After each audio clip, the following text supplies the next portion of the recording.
Ready. Okay viewers, আজকে আমরা শিক্ষা প্রতিষ্ঠানের সাথে জড়িত এরকম তিনটি প্রিপোজিশন শিখব।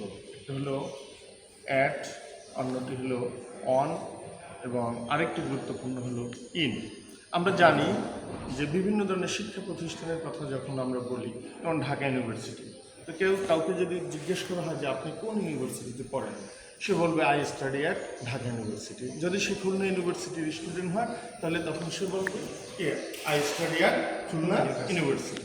তো আমরা দেখলাম যে স্কুল, কলেজ, শিক্ষা প্রতিষ্ঠান, মাদ্রাসা যেটাই হোক, যখন সে এটাই ছাত্র বা শিক্ষক যেটাই হোক, সে যদি স্কুল কলেজের নাম বলে তখন কি বলবে? অ্যাট বলবে। তো আমরা ভিউয়ার্স, আমরা এখন খুলনা ইউনিভার্সিটিতে আছি। এখন আমরা তিনজনই এখানে যারা আছি খুলনা ইউনিভার্সিটির স্টুডেন্টস, তা আমরা বলতে পারি we study at Khulna university. কিন্তু আবার আমরা এই তিনজনই যারা কথা বলছি, এই তিনজন খুলনা ইউনিভার্সিটির ইংলিশ ডিপার্টমেন্টের স্টুডেন্টস। তো এখন যদি আমি বলতে চাই যে আমি ইংলিশ ডিপার্টমেন্টে পড়ি, তখন কিন্তু প্রিপোজিশনটি চেঞ্জ হয়ে যাবে। তখন আমাকে বলতে হবে in, I study in the department of English. তো দেখুন, এখানে যদিও দুটোই ইউনিভার্সিটির অংশ, কিন্তু আমি যখন ইংলিশের ডিপার্টমেন্টের নাম বললাম তখন আমি কি বললাম? I study in the department of English. কিন্তু যখন ইউনিভার্সিটির নাম বললাম তখন আমি বললাম at, I study at the university of Chittagong, আর I study at Khulna university আছে। আরেকটি বিষয় দেখুন, এই যে আমি হাঁটছি, যদি এরকম ক্যাম্পাসের মধ্যে হাঁটি, তখন কিন্তু প্রিপোজিশনটা চেঞ্জ হয়ে যাবে। তখন প্রিপোজিশনটি কী হবে? অন। হ্যাঁ, যেমন আমি এখন হাঁটছি, আমাকে যদি কেউ জিজ্ঞেস করে আপনি কোথায় আছেন, I am walking on the campus of my university, তখন কিন্তু অ্যাটও হচ্ছে না, ইনও হচ্ছে না, কি হচ্ছে? অন। একইভাবে এই দেখুন, আমার এই বন্ধু, সে আমার সাথে ইংলিশে পড়ছে, এখানে ইএলটি পড়ছে, অর্থাৎ খুলনা ইউনিভার্সিটির ইএলটি প্রোগ্রামে আমরা দুইজনে অধ্যয়ন করছি। আমার বন্ধুর হাতে একটি বই আছে, এই হ্যান্ডবুক অফ রিসার্চ। এখন যদি আমি বন্ধুকে জিজ্ঞেস করি, বন্ধু তোমার এই বইয়ের মধ্যে রিসার্চ প্রবলেম নিয়ে কত নম্বর পেজে আলোচনা করা হয়েছে? 17 নম্বর পেজে। সে বলছে অর্থাৎ 17 নম্বর page.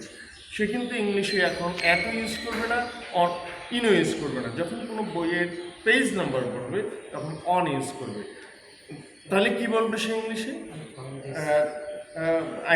You can find discussion about research problem on page number 17. তো ভিউয়ার্স, আপনারা দেখছেন, যখন আমরা কোনো বইয়ের পেজের কথা উল্লেখ করবো যে অমুক পেজে আছে, তখন আমাকে কি ইউজ করতে হবে? অন। কিন্তু মজার বিষয় হলো, এই বইটিতে আছে যখন বলবো তখন আমাকে কিন্তু বলতে হবে কি? In the book. হ্যাঁ, you will find discussion about many terms related with research in this very book. এমনকি মজার বিষয় হলো, বইয়ের নামের আগে ইন, পেজের আগে অন, কিন্তু মজার বিষয় যদি লাইন নাম্বার বলি তখন কিন্তু হবে in line number 7, in line number 10। এই যে বইটি দেখছেন, এখন যদি আমি 1 2 3 4 5 7 8 নাম্বার লাইনে হাত দিয়ে বলি যে 8 নাম্বার লাইনে এই শব্দটা পাওয়া যাবে, তাহলে আমাকে কি বলতে হবে? You will find this word in line number 10 on page 17। In the book a handbook of research. একই বইয়ের সাথে রিলেটেড তিনটি প্রিপোজিশন, বইয়ের আগে ইন, পেজের পূর্বে অন, লাইনের ক্ষেত্রে ইন। ডিয়ার ভিউয়ার্স, আশা করি আপনারা আজকের এই ভিডিওর মাধ্যমে তিনটি গুরুত্বপূর্ণ প্রিপোজিশন সম্পর্কে ভালো আইডিয়া পেয়েছেন। অপেক্ষা করুন, আরও সুন্দর সুন্দর ভিডিও নিয়ে হাজির হচ্ছি। আমি Mohammad Habibullah Howlader. Thank you very much.